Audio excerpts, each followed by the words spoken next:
guest speaker for today, Dr. Harani Amarasuria MP, who will share her multifaceted perspectives, insights and experiences as a politician, academic, activist and lecturer. Sahodari Harani is a Member of Parliament representing the National People's Power, who embodies a wealth of expertise and dedication across various fields. Harani's insights have enriched the community on crucial societal issues, particularly in the realm of human rights and social justice, playing a pivotal role in shaping the minds of future leaders, instilling in them the values of empathy, compassion, and civic responsibility. So now, please join me in welcoming a warm welcome to Dr. Harani Amarasuria MP as she takes the stage.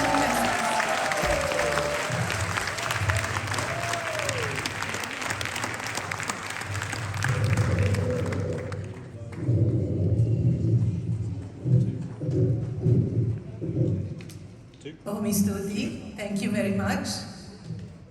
සුබ සන්ධ්‍යාවක් සියලු දෙනාටම වේදිකාවේ සිටින ජනතා විමුක්ති පෙරමුණේ එක්සත් රාජධානියේ සංවිධායක දර්ශන සහෝදරයා ජාතික ජනබලවේගයේ එක්සත් රාජධානියේ සංවිධායක ඉන්දුනිල් සහෝදරයා අපේ ආදරණීය කරුණාක්කා සහ ජාතික ජනබලවේගයේ එක්සත් රාජධානියේ කාන්තා ගැහැණු අපි එක මිටට ව්‍යාපාරයේ සංවිධායක මණ්ඩලයක් විධායක සභාවේ සියලු දෙනාත් පැමිණ සිටින සියලුම සහෝදරියන් සහෝදරවරුන්ගෙන් අවසරයි.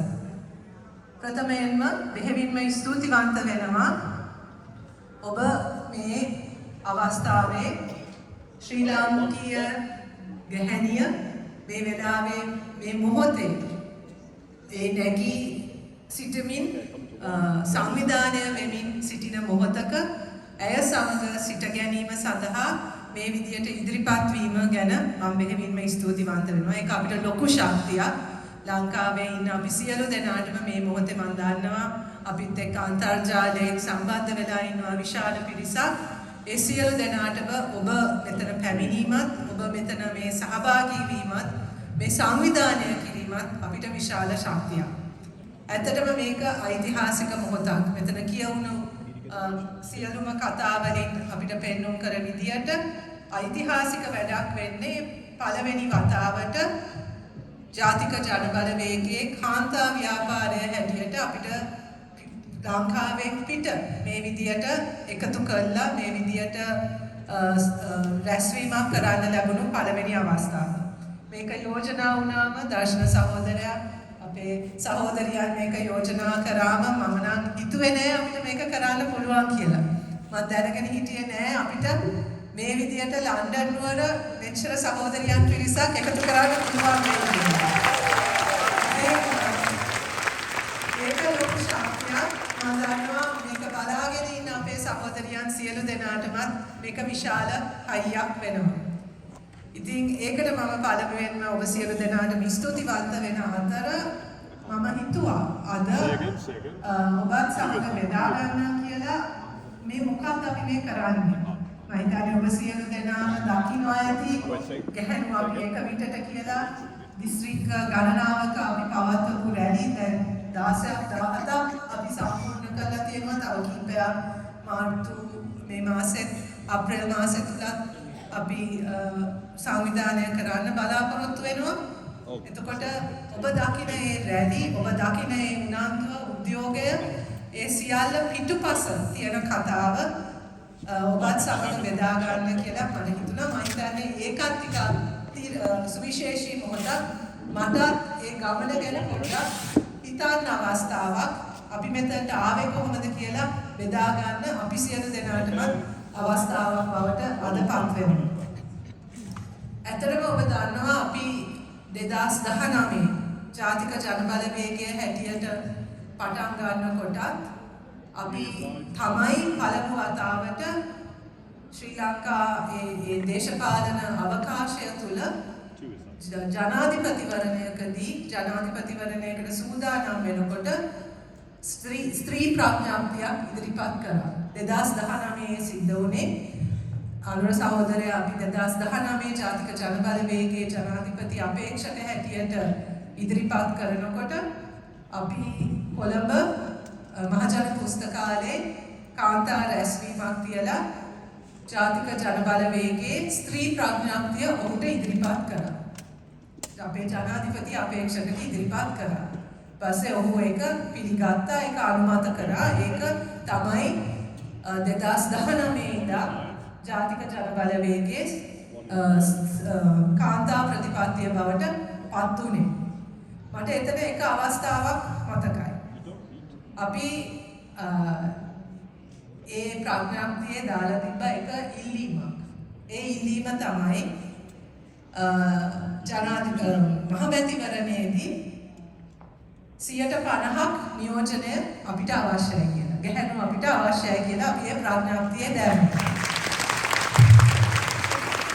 2021 දැම්මා. මට මතකයි අනුර සහෝදරයා දැන් මේක අහගෙන ඉන්නවනේ. අපි කියනවනේ එකින් එක මෙන්න මේවා තමයි අපේ ඉල්ලීම් කියලා. ඊට පස්සේ අනුර සහෝදරයාගේ අවස්ථාව ආවම මේ කතාව කරන්න ඔහු කිව්වා හරි. අපි එකගයි. ඊපස්සේ පිටිපස්සේ හැරිලා අපි ඔක්කොම හිටියා 75ක් විතර කාන්තාවන් ස්ටේජ් එකේ. ඕගොල්ලෝ ඔක්කොම ලෑස්ති වෙන්න කිව්වා එහෙනම් ඉල්ලන්න. හරි? එතකොට ඒ වෙලාවේ අපි ඔක්කොලාගේ කටවල් ඇරුණා. අපි එහෙම එච්චර දුර දිග හිතුවේ නෑනේ. අපි නොක්කෝ වගේ කිව්වට මේ අපිට 50% ඕනේ කියලා. අපිට ඉල්ලන්න වෙයි කියලා අපි කවුරුවත් හිතුවේවත් නැහැ. හැබැයි එතකොට තමයි අපිට යථාර්ථයක් තේරුනේ. ඇත්තටම එතන තමයි අපේ මේක ආරම්භ වුනේ. කියන තරම් ලේසි දෙයක් නෙවෙයි ගැහැණු අපිට දේශපාලනය කරන එක. එතකොට අපි හිතන්න පටන් ගත්තා අපි මේ දේශපාලනිකව යම් කිසි විදියකට සහභාගී වෙන අපි මෙච්චර අකමැති නම් දේශපාලන කරන්නත් නියෝජිතයන් මහජන නියෝජිතයන් හැටියට ඉදිරිපත් වෙන්න අපි එච්චර අකමැති නම් කොහොමද අපි සමස්තයක් හැටියට මේක බලාපොරොත්තු වෙන්නේ සහ ඇයි ගැහැණු අපි මෙච්චර දේශපාලනය කරන්න අකමැති වෙන්නේ ඉදිරිපත් වීමටත් මෙච්චර අකමැති වෙන්නේ අපි පිටිපස්සේ ඉඳගෙන වැඩ කරන්න කිසිම ඒකට කිසිම අපි අකමැත්තක් නැහැ නේ ස්ටේජ් එක පිටිපස්සක ඉඳගෙන ඒවා කරන්න ලියන වැඩ කරන්න සංවිධාන වැඩ කරන්න ඒවා කරන්න අපි ඔක්කොම ඉදිරිපත් වුණා ස්ටේජ් එක ඉස්සරහට ඇවිල්ලා ස්ටේජ් එකට නැගලා කතා කරන්න ලයිස්තුවට නම දෙන්න එතකොට තමයි අපි ඔක්කොමලා පසුබාන්නේ අපි එතකොට තමයි අපි සාකච්ඡාවක් කිව්වේ අපි මේ ප්‍රඥාප්තිය දැම්මා වගේ නෙවෙයි දැන් මේක යථාර්ථයක් කරගන්න නම් එහෙනම් ගැහැණුන් දේශපාලනයට එකතු කිරීමේදී තියෙන බාධක හඳුනා ගන්න ඕනේ ඒකට තියෙන අකමැත්ත ගැනත් අපි චුට්ටක් හිතන්න ඕනේ කියන ඇයි මේක කියලා. ඉතින් ඒ ක්‍රියාවලිය තුල තමයි සංවාදයක් සාකච්ඡාවක් තුල තමයි අපි මේ ගමන ආරම්භ කළේ. හරි මොකෝ මේ වෙනකොට ලංකාවේ හැම පක්ෂයක්ම වගේ කාන්තා නියෝජනය වැඩි කරන එක ගැන ප්‍රකාශ නිකුත් කළා තියෙනවා. පාර්ලිමේන්තුවේ අපි ඒක සාකච්ඡා කරලා තියෙනවා. ජාත්‍යන්තර සම්මන්ත්‍රණවල අපි ඒකට එකඟ වෙලා තියෙනවා. නමුත් මේක යථාර්ථයක් කරගන්න එක ලේසිත් නෑ. සහ අපි කල්පනා කරේ ගැහැණු දේශපාලනයට එකතු කරන්න ඕනේ ඇයි? මොකක්ද අපි මේකෙන් බලාපොරොත්තු වෙන්නේ?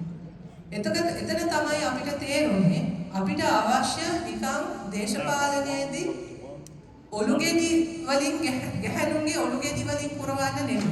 අපේ ඉස්සර කතාවක් අපි කතා කරපු දෙයක් තමයි අපිට මල් පෝච්චි නම් වෙන්න කිසිම වමනාවක් නැහැ කියලා. ඒ කියන්නේ ස්ටේජ් එක ලස්සන තියෙන මල් පෝච්චි ටිකක් වගේ අපිව තියන්න නම් නෙමෙයි අපි දේශපාලනය කරන්න ඕනේ. අපිට දේශපාලනය කරන්න ඕනේ දේශපාලනය වෙනස් කරන්න. අපි හිතනවා මේ පවතින දේශපාලනය සමස්තයක් හැටියට ගත්තමත් ප්‍රචණ්ඩයි සමස්තයක් හැටියට ගත්තමත් අප්‍රසන්නයි විශේෂයෙන්ම ගැහැණු අපිට අතිශයින්ම අප්‍රසන්නයි. ඉතින් ඒ නිසා අපි දේශපාලනය කරනවා නම් අපි දේශපාලනය කරන්නේ සමා වෙන සහෝදරයෝ මම දන්නවා මෙතන ඉන්න සහෝදරයෝ එහෙම මේ ගොඩට වැටෙන්නේ නමුත් අර සම්ප්‍රදායික පිරිමින් වගේ දේශපාලනය කරන්න නෙවෙයි අපි මේ ඉදිරිපත් වෙන්නේ. අපිට අවශ්‍ය ඒ දේශපාලන සංස්කෘතියත් වෙනස් කරන්න, දේශපාලනයට අලුත් අර්ථයක් දෙන්න, දේශපාලනය තුල වෙනසක් කරන්න. ඒ කියන්නේ නිකන් අර මේන්ස්ට්‍රීම් පොලිටික්ස් වල පැත්තක ඉන්න කණ්ඩායමක් නෙවෙයි. අපිට අවශ්‍ය වුණේ මේකට ඇතුල් වෙලා මේ සමස්තය වෙනස් කළා. මේ සමස්තය තුළ අපි බලාපොරොත්තු වෙන සමාජ පරිවර්තනය වෙත යන එක තමයි අපේ පරමාර්ථය වුණේ. එතකොට ඒක සඳහා අපි තෝරාගත්ත දේශපාලන ව්‍යාපාරය මාලිමාව අතිශයින්ම සුදුසු එකක් බවට බව අපිට තේරුණේ සහ අපි ඒක තෝරාගත්තේ මාලිමාව කියන දේශපාලන ව්‍යාපාරය ආරම්භ වෙන්නේම සමාජ පරිවර්තනයක් වෙනුවෙන්. මේ පවතින ක්‍රමය තවදුරටත් ඇදගෙන යන්න නෙමෙයි. මේ පවතින ක්‍රමය ආරක්ෂා කරන්න නෙමෙයි. නිකන් මැතිවරණ දේශපාලනයට ඇතුළත් වෙලා ඔලුගෙඩි මාරුවකින් ආණ්ඩු වෙනස් කරන්න නෙමෙයි.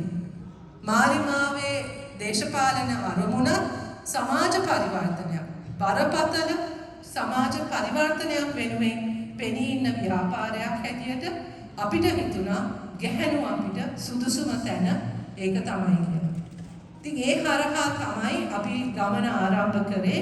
ඒ සඳහා අපි 2021-22 විතර ඔබ දන්නවා අපි ජාතික ජනබලවේගය හැටියට ජනතා සහභාගීත්වය දේශපාලනයට ලබා ගැනීම සඳහා I will also be speaking in English. Bear with me for a few moments. My brain doesn't move very well when I have to switch between sentences. So what I thought I would do is speak first in Sinhalese and then speak in English. So bear with me. Otherwise my brain will just explode if I try to speak simultaneously in two languages. I'm not that good with my language skills, so please bear with me. ඉතින් අපි 2019-2020 විතර අපි ජනතා සහභාගීත්වය ලබා ගැනීම සඳහා අපි තීරණය කරා ජාතික ජනබලවේගයේ කොට්ටාස සභා කියන සංකල්පය එක්ක අපි සෑම ග්‍රාම සේවා වසමක කොට්ටාස සභා හැදුවා.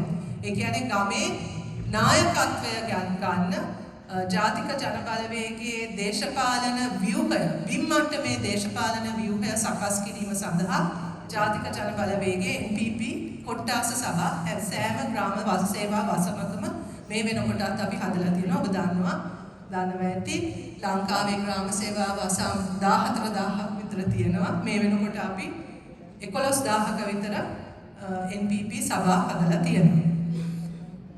ඒකෙදී අපි එතකොට තීරණය කරා අනිවාර්යයෙන්ම ඒ සභාවල කාන්තා සහභාගීත්වයට අවධානය දෙන්න ඕනේ කියලා. එතකොට නිලධාරී මණ්ඩලයට හැම සභාවටම නිලධාරී මණ්ඩලයක් ඉන්නවා. සභාවක් තියෙනවා. ඒකේ කාන්තා සහභාගීත්වයට අවධානය දෙන්න කියලා ඒක අවම වශයෙන් 30%ක සහභාගීත්වයක් තිබිය යුතුයි කියලා අපි තීරණයක් ගත්තා. හැබැයි මේ ක්‍රියාවලිය ආරම්භ වෙනකොට බොහෝ තැන්වල අපි දැක්කා එහෙම සහභාගීත්වයක් තිබෙන්නේ නැහැ. හරිම අමාරු වුණා අපිට මුලින් මේ සභාවලටත් කාන්තා සහභාගීත්වය ලබා ගන්න. එතකොට ගිය අවුරුද්දේ ඊට පස්සේ ඔක කොවිඩ් සහ අපේ ආර්ථික අර්බුදය නිසා අපේ ක්‍රියාවලියත් ටිකක් ඒකටත් අභියෝග රාශියක් එල්ල වුණා. නමුත් ගිය අවුරුද්දේ අපි තීරණය කරා එහෙමනම් කාන්තා සභා කියලා අපි වෙනම හදමු කියලා. එතකොට තමයි අපිට තේරුනේ කාන්තා සභා කියලා අපි වෙනම කොට්ටාස සභා වලට ඇරෙන්න ගැහැණුන් විතරක් ඉන්න සභා හදන්න පටන් ගත්තම මෙන්න බලාගෙන යනකොට වසම් වලින් ගැහැණු හිතා ගන්න බැරි විදිහට මේවට ඉදිරිපත් වෙන්න පටන් ගත්තා. එතකොට අපිට තේරුණා ඇත්තටම ලංකාවේ පළවෙනි වතාවට ගැහැණුන්ට ආරක්ෂිතව ගැහැණුන්ගේ නායකත්වයේ යටතේ දේශපාලන වේදිකාවක් හැදෙනකම් බලාගෙන හිටපු ගැහැණුන් බහුතරයක් හිටියා කියලා. ඒ අවස්ථාව දුන්න විතරයි. ඒ අවස්ථාව ආව විතරයි. ඒකෙන් ප්‍රයෝජනය ගන්න ගැහැණුන් පුදුම විදියට ඉදිරිපත් වුණේ. ඒක මම හිතන්නේ එකක් අපි ඒ අවස්ථාව දුන්නා. හැබැයි ඒ අවස්ථාව හැදුනේ හරි වෙලාවට. 2023 වෙනකොට ලංකාවේ ගැහැණිය මම හිතන්නේ ඔබ දන්නවා කොහොමද අපේ රටේ ගැහැණුන් වැඩ කරන විදිය.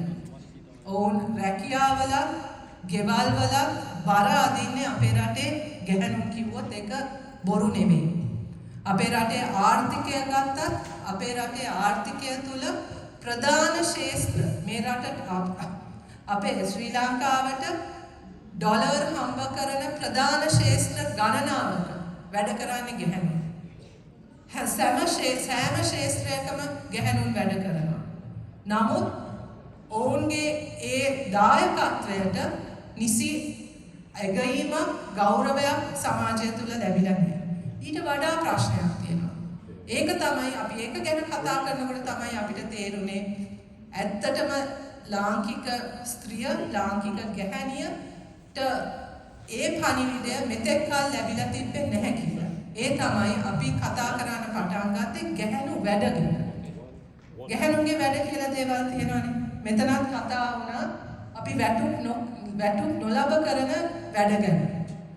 මෙතන එක තැනක කියවුණා ඒක තමයි අපේ නිකන් මොකද්ද ඒක තමයි අපේ රෙස්පොන්සිබිලිටි එක අපේ නිකන් නේද අපේ අනිවාර්යෙන් කළ යුතු වැඩ කොටසක් තියෙනවා unpaid care work. වැටුප් නොලබා කරන සුරැකුම් වැඩ.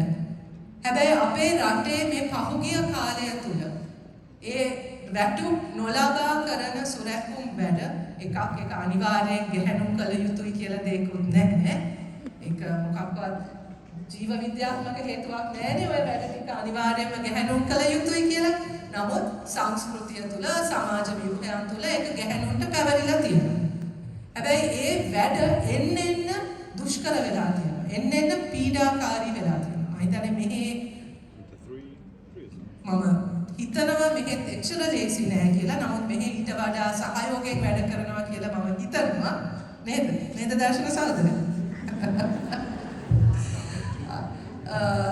හැබැයි ලංකාවේ විශේෂයෙන්ම මේ සමාජ ආර්ථික ක්‍රමය තුළ අර සමාජ ආරක්ෂණය කියන දේවල් වලට තිබ්බ අවධානය එන්න ආණ්ඩු වලින් ඈත් වෙනකොට ඒ බර ප්‍රමාණිකූලව ගැහැණිය ගෙදර ඉන්න ගෘහණිය ගෙදර ඉන්න මව ගෙදර ඉන්න ගැහැණියගේ වගකීමක් බවට පත් වෙනවා. උදාහරණයක් හැටියට අධ්‍යාපනයට දෙන අවධානය වැඩි වෙනකොට අපේ අධ්‍යාපන ක්‍රමය කඩා වැටෙනකොට අධ්‍යාපනයට තියෙන සම්පත් අඩු වෙනකොට කාටද ඒ බර වැටෙන්නේ? ගෙදර ඉන්න අම්මට. ගෙදර ඉන්න අම්මත් දැන් දැන් මම ඉස්කෝලේ යන කාලේ මගේ අම්මා මාව පළවෙනි වසරට ගිහිල්ලා ඉස්කෝලේ බාර දුන්නාන් පස්සේ ආයෙත් පැත්ත පළාතේ ආවේ නැහැ. ආයෙත් ඉස්කෝලේ නැහැ. හැබැයි අද එහෙම කරන්න බෑ.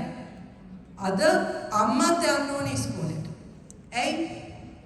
මොකද ඉස්කෝලේ තියෙනවා පාසල් සංවර්ධන කමිටුව කියලා දෙයක්. අනිවාර්යෙන් දෙමව්පියන් ඒකට සහභාගී වෙන්න ඕනේ. පාසල නඩත්තු කරන්න මුදල් එකතු කරන්න ඕනේ. දැන් ආණ්ඩුව ගෙවන්නේ ගුරුවරුන්ගේ පඩි විතරක් කියලා කිව්වොත් ඒක මම හිතන්නේ අතිශයෝක්තියක් නෙවෙයි. ලයිට් බිල, වතුර බිල, ඉස්කෝලේ පේන්ට් කරන වැඩ, ඉස්කෝලේ නඩත්තුව මේ සියල්ලටම දෙමව්පියෝ සල්ලි එක්කව කරන්නේ. ඒක විතරක් නෙවෙයි. සිකියුරිටි වැඩ කරන්න දෙමව්පියෝ ඉදිරිපත් වෙන්න ඕනේ.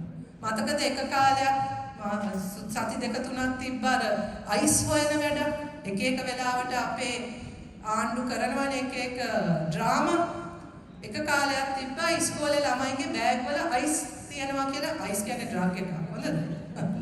not ice as in ice as you and I generally think about it, but it's some kind of substance, a drug. මේක නවත්තන්න අපේ රටේ තියෙනවා ලොකු drug abuse problem එකක් විශේෂයෙන්ම ළමයි අතර. මේකට අපේ ආණ්ඩුව හොඳම අදහස තමයි ඉස්කෝලේ ළමයිගේ බෑග් වල අයිස් තියනවද කියලා චෙක් කරන්න ඕනේ කියලා හැමදාම උදේට. ඉතින් මේ grade 1 එකේ ඉඳන් ළමයින්ව පේලියට තියලා බෑග් චෙක් කරනවා අයිස් තියනවාද කියලා. දැන් කවුද ඔක කරන්නේ? දෙමව්පියෝ. හරි? ඉතින් දෙමව්පියන්ගෙනුත් කවුද ඔකට සාමාන්‍යයෙන් අහු වෙන්නේ? ගෙදර ඉන්න මම. හරි? ඉතින් ඔය විදියට අනිවාර්යයෙන්ම පාසල් යන දරුවෙක් ගෙදර ඉන්නවා නම් අම්මා කෙනෙක්ගේ කාලේ සෑහෙන වෙලාවක් වැය වෙනවා මේ ඉස්කෝලේට කරන්න ඕන වැඩ ටික කරන්න. ඒක විතරක් නෙමෙයි. අපේ අධ්‍යාපන පද්ධතිය වැටිලා තියෙන වැටිල්ලත් එක්ක හරි අධ්‍යාපනයක් පාසලේ ලබන්නේ නැති නිසා මම හිතන්නේ මෙතන කතා වුණා එක අනිවාර්යයෙන්ම අතිරේක පන්ති වලට ගෙවලා යවන්නත් ඕන. ඉතින් ඒවට ගෙනියන්නේ කවුද? ගෙදර ඉන්න අම්මා. ඉතින් මම මේ කතා කරේ එක ශාස්ත්‍රයක් ගැන විතරයි. හැබැයි මේ ශාස්ත්‍ර ඔක්කොම අධ්‍යාපනය, සෞඛ්‍ය, සමාජ ආරක්ෂණය මේ සියලුම සිස්ටම්ස් අපේ පබ්ලික් ට්‍රාන්ස්පෝර්ට් ඉඳන් මේ සියලුම සිස්ටම්ස් කඩා වැටෙන්න අපේ රටේ පීඩාවට පත් වුණු ප්‍රධාන පුද්ගලයා ගැහැණිය බවට පත් වුණා. ආර්ථිකය කඩා වැටීම තුල ආර්ථිකය හිර වෙන්න පටන් ගත්තේ ගැහැණිය. එතකොට ශුද්‍ර මූල්‍ය ණය කියන එක හඳුන්වා දීලා අපේ රටේ තියෙන සංවර්ධන බැංකුව ගැහැණුන්ට පිරිමින්ට සියලු දෙනාටම මුදල් කියන්නේ පහසු ණය ලබා ගැනීමට තිබ්බ ක්‍රමවේද ඇහිරෙන්න පටන් ගත්තම ශුද්‍ර මූල්‍ය ණය කියන predatory microfinance institutions ඇවිල්ලා අපේ විශේෂයෙන්ම ගම් පළාත්වල ගැහැණුන්ව ණය වලට හිර කරන්න පටන් ගත්තා. මේකත් එක්ක පුදුම හිංසනයකට පුදුම වදයකට මේ ගැහැණුන්ට මුහුණ දෙන්න සිද්ධ වුණා. මේ ඔක්කොම තියෙන අතරේ යුද්ධ කෝලහල මේ සියල්ලම ඒ පීඩාවත් විශේෂයෙන්ම දරන්න සිද්ධ වෙලා තිබ්බේ ගැහැණුන්ට. මේ අතර තුල තමයි දේශපාලන අර්බුදයත් එක්ක ආර්ථික අර්බුදයත් එක්ක 2022 අපේ රටේ ආර්ථිකය කඩා වැටිලා විශාල ජනතා පිබිදීමක් ඇති වුණේ. අරගලය කියලා අපි ඒක අදටත් හඳුන්වනවා. ඒක අපි ගෝල් ෆේස් එකට සීමා කරන අරගලයක් නෙවෙයි. ඒක ඇත්තටම රට පුරාම තිබ්බ අරගලයක්. එතන හිටියක් නැතත් හදවතේ තිබ්බ අරගලයක්. ඒ අරගලෙන් ඉදිරියෙන්ම හිටියේ ගැහැණු. ඔබ දැක්කනම් ඒ විරෝධතාවල හැමතැනම ඉදිරියෙන්ම හිටියේ ගැහැණු. ඒ තිබ්බේ ඇත්තටම ඒගොල්ලෝගේ තිබ්බ ප්‍රශ්න ගැහැණුන් හැටියට මුණ දෙන්න ඒ පීඩාව තව දුරටත් ඉවස ගන්න බැරුව ඔවුන් ගෙවල් වලින් එළියට බහින්න පටන් ගත්තා.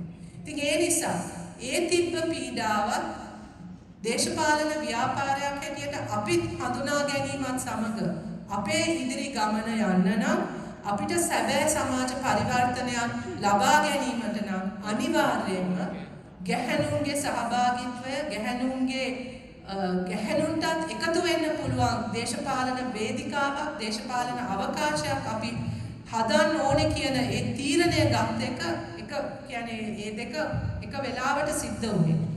ඉතින් ඒ නිසා තමයි අපි හිතන්නේ අපි අර කාන්තා සභා කියන ඒවා හදන්න පටන් ගත්තම ඒවට එච්චරට උනන්දුවෙන් ගැහැණුන් සම්බන්ධ වුණේ. එතකොට ඔබ දෙසැම්බර් 30 ඉඳන් මාතර ඒ දැක්ක රැලි පිටිපස්සේ විශාල ක්‍රියාවලියක් තිබ්බා. That was not just a spur of the moment, just an automatic thing that happened. Suddenly we didn't start having these district rallies. They were the result of months of hard work, where women spent so much energy organizing, going door to door, canvassing, talking, discussing, having small group meetings, talking about the issues and talking about how best to challenge the system and how best to get involved in politics. So the rallies, the very successful rallies that you're seeing today, අද ඔබ දකින ඒ අතිශයින්ම සාර්ථක ඒ රැලි ඒ මාස ගණනක වැඩවල ප්‍රතිඵලයක්. ඒ ගම් මට්ටමේ ඒ ගැහැණුන් සංවිධානය වෙමින් ඉදිරිපත් වෙමින් නායකත්වය ක්‍රමානුකූලව හදා ගනිමින් එන ගමනක් ඒක. ඒක ඒ රැලි වලිනුත් අපි අවසන් කරන්නේ. ඒ විධායක සභා හරහා අපි බලාපොරොත්තු වෙනවා මින් ඉදිරියට තව දුරටත් මේක ව්‍යාපාරයක් හැටියට තවත් ශක්තිමත් කරමින් මාලිමාවේ දේශපාලන ගමන තුල ඒකත් සමග ඉදිරියට යන්න අපේ බලාපොරොත්තුවක් තියෙනවා. අපි හදපු ඒ විධායක කමිටු දැන් රැස් වෙමින් දිස්ත්‍රික්ක මට්ටමින් ගම් මට්ටමින් ඒ කාන්තා සභා හරහා දිගින් දිගටම වැඩ කරමින් යන්නේ. Our main aim is to build leadership among women, leadership in all the different sectors, to support women to participate in their life, in public life as best as they can, in whatever sectors that they choose. We want to be able to bring women's issues, we want to be able to have women who will be able to speak out on behalf of the issues that they face, take up leadership and get involved in their community, in community life and to bring about the changes that they want for themselves. This is our ultimate aim. We don't want to be just a sort of a women's movement that is decorative. We want our women's movement, the solidarity that is being built up among women to really make an impact and to change the way in which politics happens in our country. To make it a safe space for everyone, to make it a more inclusive place for everyone, and to make everyone feel that being part of public life, being part of a political space is not something that is demeaning or not something that is somehow only bad people do or corrupt people do. This is the change that we want to bring, and this is, I think, what is happening today in Sri Lanka is is actually really significant in that it is beginning to, the way, especially the way that women have come forward, and especially the way that women have been participating in these events, have, I think, shaken the political establishment like no other movement has done before. ඒගොල්ලෝ කවදාකවත් හිතුවේ නෑ මේ ලංකාවේ ගැහැණු මේ විදියට ඉදිරිපත් වෙලා මේ විදියට ඒ නායකත්වයට පණිවිඩයක් එවන්න තරම් ශක්තිමත්ව එකතු වෙන්න පුළුවන් කියලා කවුරුවත් හිතුව නැති දෙයක්. මම හිතන්නේ ඒක තමයි අද සිද්ධ වෙන විශිෂ්ටම දේ සහ ඒක තමයි අපි බලාපොරොත්තු වෙන සමාජ පරිවර්තනයට වෙන්න පුළුවන් හොඳම දේ. ඒක තමයි. ඉතින් ඒක තුල අපි දකින්නේ රැස්වීම් වලට ඔබාවන if you see these rallies and if you do get a chance, I encourage you to participate in some of these rallies. The energy there, the emotion there is something that I have never witnessed. People are there, there's joy, there are tears, there's emotion. People are there because they want to be there. People are there because they believe that the transformation that they are seeking is happening and that it is possible. And that they are part of that transformation. That is the most significant thing. And I think that is probably the most important change that is taking place in our country right now.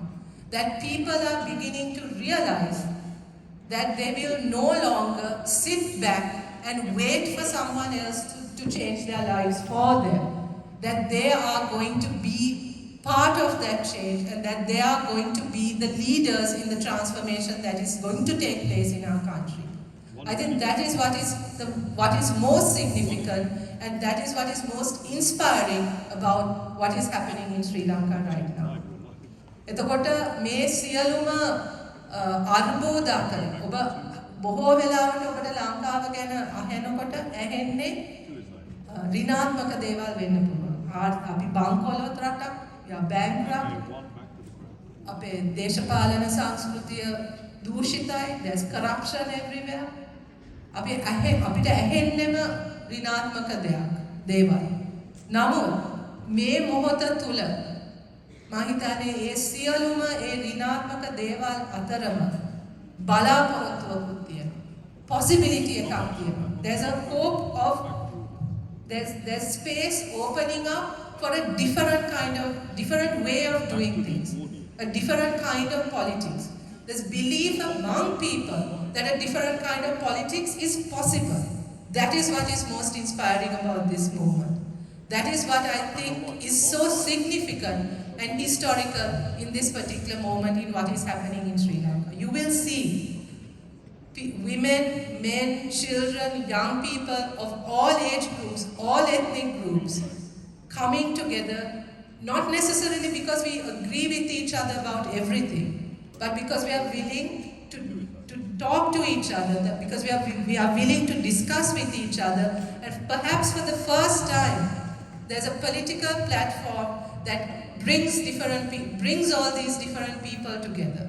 And where all these different ideas and all these different people can feel that they are part of something, part of a process and part of a process of transformation. That is what is most significant and most inspiring about what is happening in Sri Lanka. මේක තවදුරටත් නිකම් මේ ජාතික ජනබලවේගයේ මැතිවරණ ව්‍යාපාරයක් විතරක් නෙවෙයි. අද මේ සිද්ධ වෙමින් යන දේ මේ ගැහැණු අපි එක මිටට කියන දේද දැන් හෙට ඉඳන් අපේ තරුණ රැලි අපි ආරම්භ කරනවා. මේ සියල්ල එක්කම සිද්ධ වෙන්නේ මේක තවදුරටත් මේ ජාතික ජනබලවේගය දිනවන ඊළඟ මැතිවරණය දිනවන වගේ සරල දෙයක් නෙවෙයි මේ සිද්ධ වෙන්නේ. අපි මේ එකතු වෙන්නේ අපි මේ ගොඩනගමින් යන්නේ විශාල සමාජ පරිවර්තනයක් වෙනුවෙන් ලාංකික පුරවැසියා සූදානම් වෙන ලාංකික පුරවැසියාගේ මැදිහත් වීම තුලින් සිද්ධ වෙන විශාල ව්‍යාපාරයක් විශාල ක්‍රියාවලියක්. ඒක තමයි මම හිතන්නේ මේ වෙලාවේ ඔබට ඇත්ත වශයෙන්ම මම යෝජනා කරන්නේ මේ මොහොතේ බැරෑරුම්කමත් මේ මොහොතේ විශේෂත්වයක් තේරුම් ගන්න. මේක තවත් එක් මැතිවරණ වර්ෂයක් වෙන්නේ. මේක ලංකාව වෙනස් කරන වර්ෂයක් බවට අපිට පත් කරන්න පුළුවන්. ඔබ මෙච්චර කාලයක් හිතුවනම් all of these men, if you think about why you left Sri Lanka, many of you might have left for perfectly good reasons. But I think the very fact that you are here today suggests that you have some connection still with Sri Lanka. You still feel a sense of belonging to Sri Lanka. You still have some nostalgia about Sri Lanka. Despite all the awful things that might have happened to you in that country, especially as members of the Tamil and Muslim community in Sri Lanka, I think many of you would have felt that you do not belong, that you are always treated as a second-class citizen, as the other in every way. Despite all of that, you are here today because you still feel some sense of belonging with Sri Lanka. And if you, at any point in your life, I can't remember which of our speakers, but one of you, I think Tushara, you spoke about a daydream, about a dream that you have for the kind of country you would like Sri Lanka to be. I honestly feel that this is a time when we can all make that daydream a reality. But that it's not an easy task. It is not something that will happen with one election. It is not something that will happen in a day or even a year. But there is right now an opportunity for us to really turn Sri Lanka around and to make it the kind of country that it should be. It is a country, I mean, it's, all sort of everything aside, it's such a beautiful country. I was here the whole of last week for a seminar organized by the Commonwealth Parliamentary Association, and all the delegates that I met, delegates from every country, when they found out where I was from, the first sentence they would all come out with, oh, Sri Lanka is such a beautiful country. Right? It's such a beautiful country. They have all either been there or they want to visit Sri Lanka. And then they ask me, but what happened? Right? And then, you're at a loss. How do you explain what happened to that country? How do you explain how a country with so much potential has become the disaster that it is today? Right? But I think people are beginning to realize that we have the power to change that. That we have the power to turn that around. Right? And I think that is something that we as NPP are, if there's something that we can be pleased about, it is the fact that we have become, in a way, the focus of that whole. And it's not just because they think that we as the leadership of NPP are going to bring about that change, but because people are beginning to recognize that NPP is not just about the leadership. NPP is about all of you, all of us together creating that change, and that NPP is providing you with a platform to become part of that change. And I think that is a really significant and important thing that is happening right now. And it's not just about what NPP as a political party has done, it's also about what happened in 2022. It is about the Aragale. It is about that moment where the citizens of Sri Lanka realized what could happen if as citizens we come together for a common goal and a common aspiration. Of course, we realized very soon that just getting rid of a president is not good enough. We need to have a plan to do what happens when the president actually resigns, or we get rid of the president. We need to make sure that we are in charge of the next phase of the reform as well, right? But that demonstrated to people the power of citizens coming together and the power of people organizing and working together. And that's a lesson that I don't think any one of us has forgotten. That's not a moment that any one of us has forgotten, right? Unfortunately, or fortunately as it may be, many of the political parties in Sri Lanka, and certainly the current leadership, have not recognized the change that has taken place in our country. That other අපේ රටේ ඉන්නේ 2019 හිටපු පුරවැසියක් නෙවෙයි 1994 හිටපු පුරවැසියක් නෙවෙයි 2015 හිටිය පුරවැසියක් නෙවෙයි.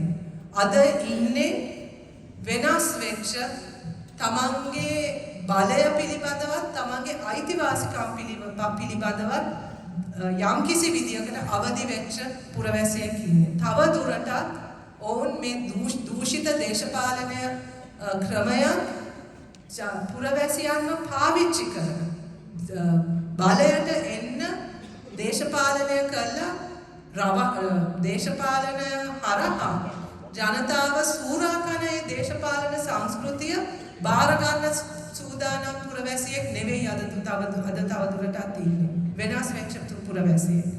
හැබැයි ඒක තේරුම් ගන්න බැරි දේශපාලන ව්‍යාපෘති දේශපාලන පක්ෂ තමයි අදටත් හිතන්නේ ඔවුන්ගේ රැවටිලි වලින් මේ රටේ බලය තියාගන්න පුළුවන් කියලා තවදුරටත්. So you will see the same old things happening all over again. One political party distributes 10 kilos of rice. The next day, a political party the next day says, no, we are going to distribute 20 kilos of rice. These are their solutions to the problems of the country, right? That is the extent to which they have reduced how they are going to resolve or address it. That is the level of respect that they have for the people of the country. They have not even recognized the extent to which people have changed and that the people are demanding far more than 10 kilos of rice. They're actually not asking for any goodies. They're actually asking for a change in the system. They're asking for a political system, for representatives that actually are accountable to people and that are actually committed to serve the people. And that's what they're looking for. They're no longer looking for handouts. They are no longer looking for a patron who will protect them. They want something different. මේක තේරුම් ගන්න නැති දේශපාලන ව්‍යාපාර වලට අපේ රටේ අනාගතයක් නැහැ. ඒක තමයි 2024 ඔප්පු වෙන්නේ. 2024 මැතිවරණයේදී අපි හිතනවා අර පැරණි දූෂිත ඒ දේශපාලන නායකත්වයට දේශපාලන සංස්කෘතියට ශක්තිමත් පණිවිඩයක් දෙන්න මිනිස්සු ලෑස්ති වෙලා ඉන්නේ ජනතාව ලෑස්ති වෙලා ඉන්නේ අපි ඒ බලාපොරොත්තු වෙන ඒ වෙනස වෙනුවෙන් ගන්න අවශ්‍ය බලය ලබා ගැනීමේ පළවෙනි පියවර 2024 තුල ලබා ගන්න පුළුවන් කියලා අපි විශ්වාස කරනවා. ඉතින් ඒ නිසා අපි ඔබ සියලු දෙනාටම ආරාධනා කරන්නේ මේ මොහොත අතාරින්න එපා. Don't let this moment pass. I have met people who have traveled far and wide to come for our rallies and who participate in those rallies because of the expectation that they have and because of the trust they have that this time something different will happen. My request to all of you is also please be part of that transformation. We no longer want, we are not as women, especially as women in Sri Lanka, I think many of you have looked upon us more or less with pity, as victims always. People who need charity, right? But I think this time we are not prepared to be victims anymore. We want to be in control of our own destiny, especially as women. I think we want to put an end to that era of where our 52% of votes have led to have formed governments. Our votes are actually what produce governments and produce leaders, only to have them turn their backs on us the minute they come to power. And I think that is what, for the first time, we have decided that we are not going to put up with that anymore. That we are not going to just let ourselves be used and discarded like what usually happens. We want to be part of creating our own destiny, and we want to be part of the change that is happening in Sri Lanka. ඉතින් මම ඔබ සියලු දෙනාටම ආරාධනා කරන්නේ ඔබ සියලු දෙනාටම ඉල්ලා සිටින්නේ මේ මොහොත ලංකාවේ තවත් එක් මොහොතක් ලෙස දකින්න එපා. තවත් එක් මැතිවරණයක් කියලා බලන්නත් එපා. මතු පිට සිද්ධ වෙන දේ විතරක් නෙවෙයි මේ සමාජ පරිවර්තනය වෙනුවෙන් ඔබත් දායක වෙන්න. අපිට අවශ්‍යයි එතකොට මේක මේ ආර්ථික අර්බුදයක් පමණක් හෝ දේශපාලන අර්බුදයක් පමණක් හැටියට දකින්න නෙවෙයි. මේක මේ රටක් අලුත් මගකට ගන්න යන ව්‍යාපාරයක්. අලුත් මගකට හරවන්න හැරවීමට සියලු දෙනාම එකතු විය යුතු මොහොතක්. ඒක මේ ආර්ථික අර්බුදයක් විසඳන එක තරම් සරලක් නෑ. අධ්‍යාපන ප්‍රතිපත්තියක් ලස්සනට හදන එක තරම් සරලක් නෑ. සෞඛ්‍ය ප්‍රතිපත්තියක් හදන එක තරම් සරලක් නෑ. ඊට එහා ගිය ඒ ප්‍රතිපත්ති ක්‍රියාත්මක කරන්න පුළුවන් සමාජයක් හදන ව්‍යාපාරයක්. අන්න ඒ වෙනුවෙන් මම හිතන්නේ ඔබ සියලු දෙනාටම දායක වෙන්න පුළුවන්. ඔබ සියලු දෙනාටම වචනයකින් හරි එම පරිවර්තනය වෙනුවෙන් පෙනී ඉන්න පුළුවන්. You can defend that transformation. You can protect that transformation, and you can actually reflect that transformation that you want to see in the country. This requires for us to think differently, to redesign what we want from our country. In fact, to reimagine what we want from our country. For far too long, we have been satisfied in our separate groups, in our little silos. We remain in our little groups without talking to each other, without really understanding each other, thinking that we are the best and we know the best for everyone else. This is the moment for us to come out of that mentality, to actually reach out to each other, to actually listen to each other, and to find the solutions from within ourselves and from that dialogue that we have between ourselves.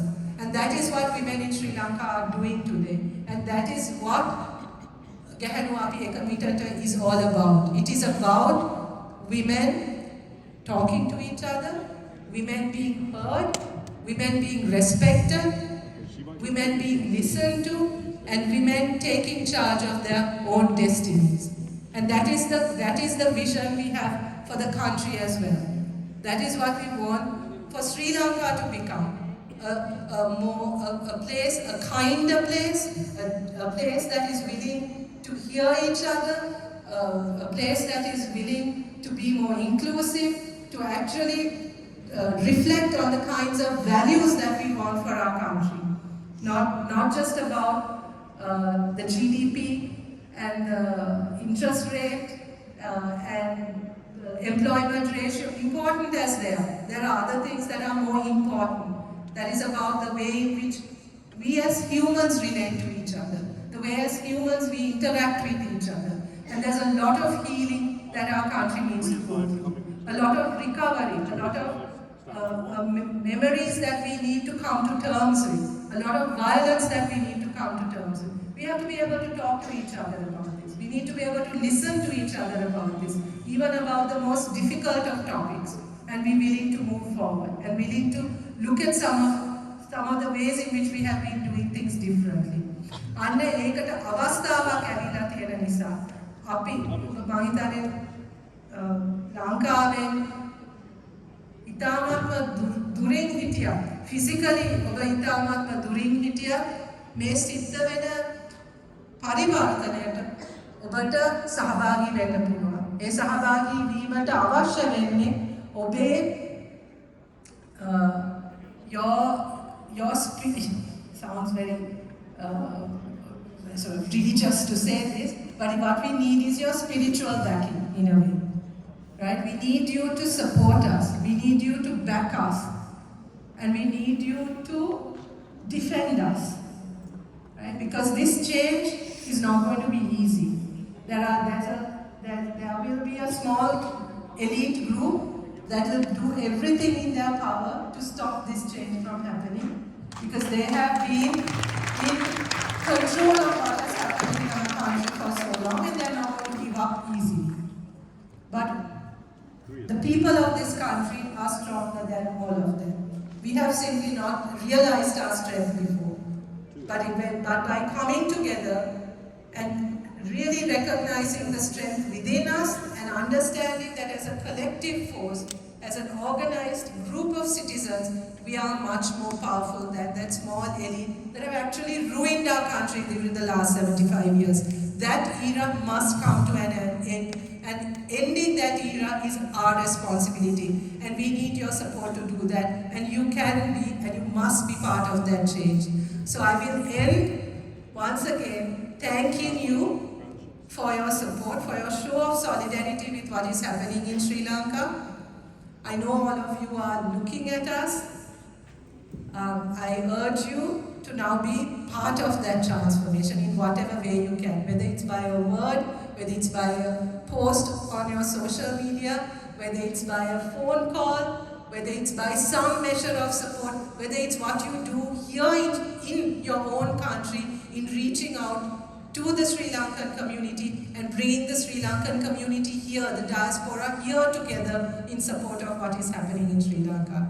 I really urge you all to reach out to each other in this group, within the Sri Lankan diaspora, and to show and to continue to show your solidarity and your support for what is going on. We really appreciate that. I think when we see the kind of support, I know when our women back home see what is happening here, they will feel the love, they will feel the support, and we ask you to continue to show that, continue to demonstrate that, and let's make 2024 the year of change, the year of transformation. Let us bring the 75 years of misery, well, 76 now, 76 years of misery to an end, and really make Sri Lanka what it really should be and what that daydream was all about. Thank you very much.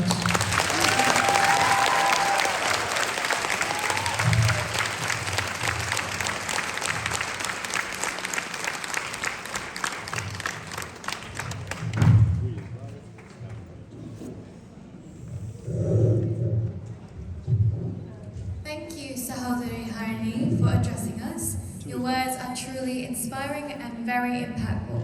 So why don't we all give another big round of applause for Harini Amarasuriya.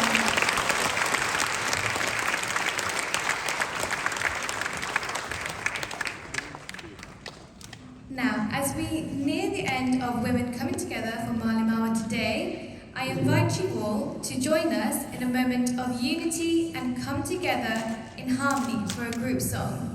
Let us join Ashini-Hera and the choir in singing the Gehenu Api Eka Mitata theme song. Finally, as we conclude our event, let's also take a moment to acknowledge the effort we have all put in today for making this monumental moment in history. Gehenu Api Eka Mitata Malimawa-Wembley.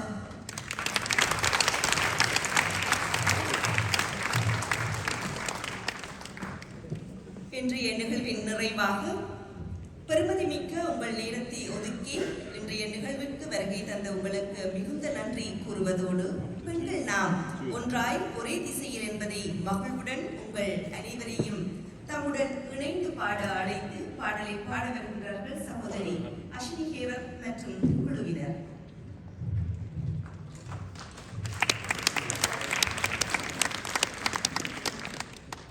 Londone සිටියත් දුරක නැත තනිකලේ කිසි දිනක සැමදා හදවතෙන් මව රටට ගැහැණු අපි එක මිටට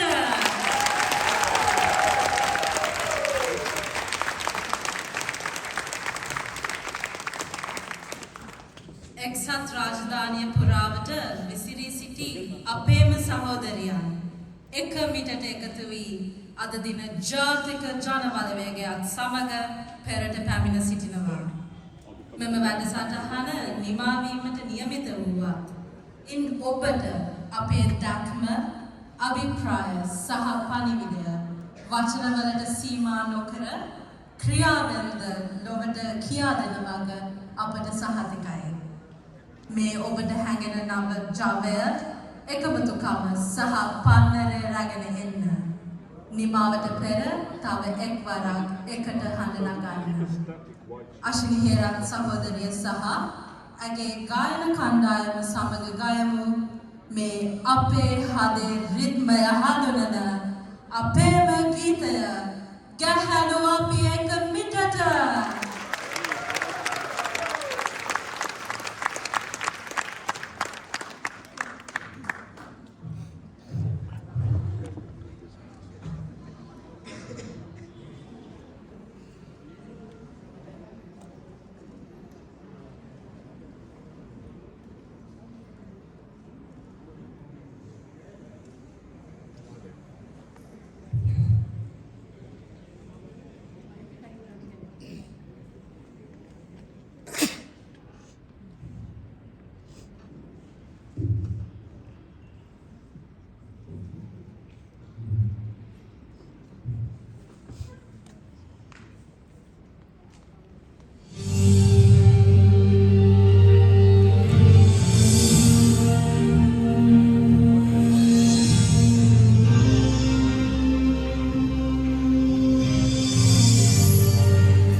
actually, I can say it's a blessing. It's a form of kavi. It's a kavi. I don't know, you know the name of, meaning of Harini. Harini is a female deer.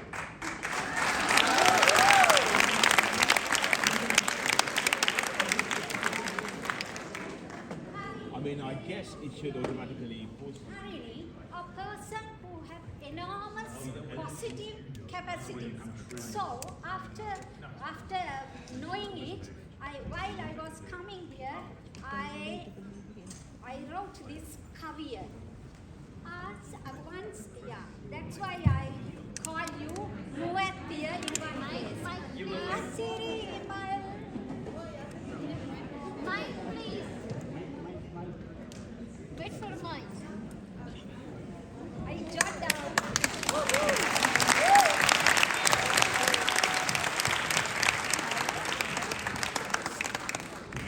Sorry. I'm so excited. Asiri Malven. Sakveni katun meda muettiye obai diriya landun hata gaman karanu oun ragena diuna veta jaya sikurui rata nengumata obalata.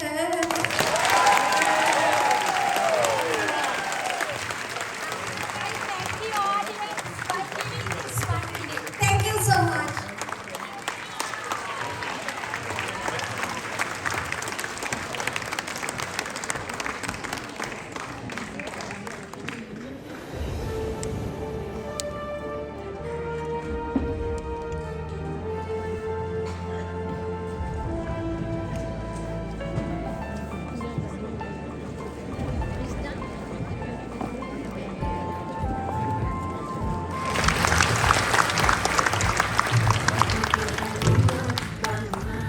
இன்றைய நமது விருந்தினரும் பேச்சாளருமான சகோதரி கலாநிதி ஹரிணி அமரசூரியா அவர்களை அறிமுகப்படுத்துவதில் மிகுந்த பெருமை அடைகின்றோம். இவர் இலங்கையின் அரசியல் கட்சியான தேசிய மக்கள் சக்தியின் கௌரவ பாராளுமன்ற உறுப்பினர். பல்வேறு துறைகளில் தன்னை ஈடுபடுத்தி மிகுந்த அர்ப்பணிப்புடன் சேவையாற்றி வருபவர். இவரது சிறந்த கல்வி அறிவும் சமுதாயத்தின் முன்னேற்றம் மீதான அக்கறையும் ஆர்வமும் சமூகத்தின் முக்கியமான பல சிக்கல்மிக்க பிரச்சனைகளில் අපසිතුවේ ඔබ පිණිසයි එය පැතුවේ සීන අපගේ හෙට දින සමගේ සීන අපගේ එක්වෙමු අපි සම එකසේ එක්වෙමු අපි සම එකසේ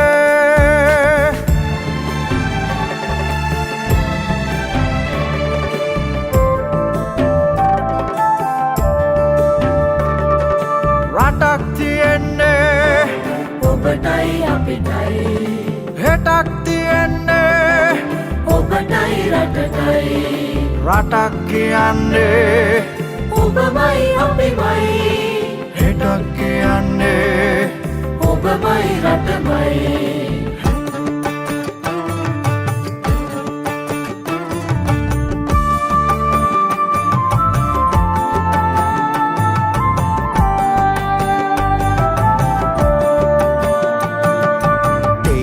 இருப்பதே உனக்கும் எனக்குமே நாளை இருப்பதே உனக்கும் நாட்டுக்குமே நாடு என்பதே நீயும் நாமுமே நாளை என்பதே நீயும் நாடுமே நாளை என்பதே நீயும் நாடுமே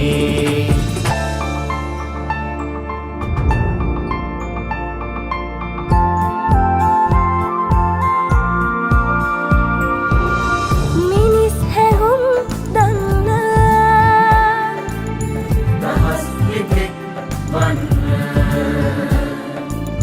සිය දහසක් ඉන්න අහස් පොළොව වන්න අහස් පොළොව වන්න හෙට පිණිසයි අප සිතුවේ ඔබ පිණිසයි එය පැතුවේ සිහින අපගේ හෙට දින සමගේ හෙට දින සමගේ සිහින අපගේ එක්වෙමු අපි සැම එකසේ එක්වෙමු අපි සැම එකසේ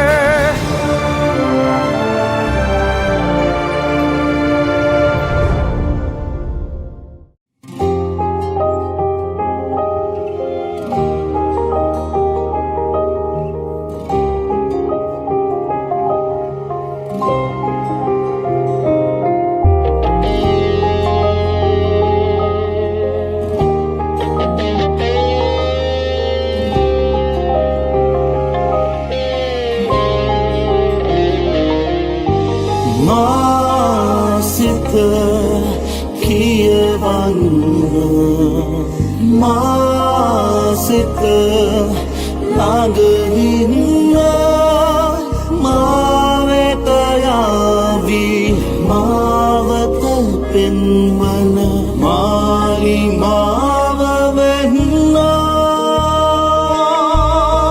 කාටත් නොපෙනෙන මාහත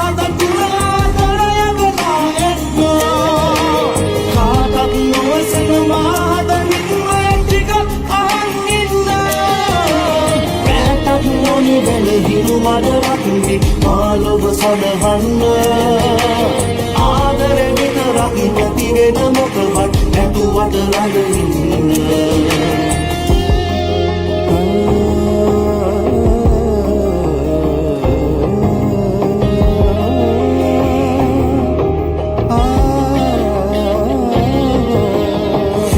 රිදී කලා කලා යන සිත් සුවපත් වෙන්න බෙදී බෙදී හතුරුව ගිය හදවත් ආයෙත් ලං වෙන්න කැඳී බිදී ගිය අපේක්ෂාමත අලුත් පනක් දෙන්න ඇදී ඇදී එමු බැඳී බැඳී එමු සදා සිනාසෙන්න සිත